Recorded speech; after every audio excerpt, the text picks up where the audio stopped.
అల్లూరు జిల్లా పాడేరు ఏజెన్సీల తీవ్ర వాయుగుండ ప్రభావంతో కురుస్తున్న భారీ వర్షాల వల్ల వాగులు వంకలు పొంగి ప్రవహిస్తున్నాయి. పాడేరు మండలంలోని రాయిగడ్డ పరదానిపుట్టు వంతెనపై వరద ప్రవాహం పొంగి ప్రవహించడం వలన పరివాహక ప్రాంతంలోని పలు గ్రామాలకు రాకపోకలకు అంతరాయం కలిగింది. వరద ప్రవాహం కొంచెం తగ్గుముఖం పట్టినప్పటికీ వంతెనల వద్ద బురద పేరుకుపోయి రాకపోకలు నిలిచిపోయాయి.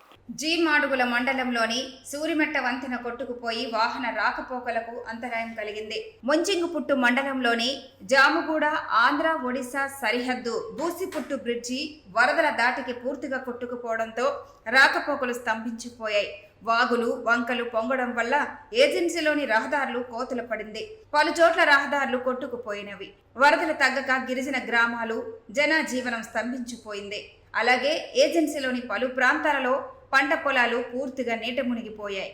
ఈదురుగాలుల ప్రభావంతో రహదారులకు అడ్డంగా భారీ వృక్షాలు కూలిపోయాయి. కొండ చర్యలు విరిగిపడ్డాయి. తీవ్ర ఈదురుగాలుల ప్రభావంతో విద్యుత్ తీగలు తెగిపడి స్తంభాలు విరిగిపోవడంతో విద్యుత్ సరఫరాకు తీవ్ర అంతరాయం కలిగింది. మారుమూల ప్రాంతంలోని గత 2 వారాలుగా విద్యుత్ సరఫరా నిలిచిపోయి అంధకారంలోని గిరిజన గ్రామాలు మగ్గుతున్నాయి. మరోవైపు తుఫాన్ నష్టాన్ని అంచనా వేయడానికి అధికార యంత్రాంగం సిద్ధపడుతోంది.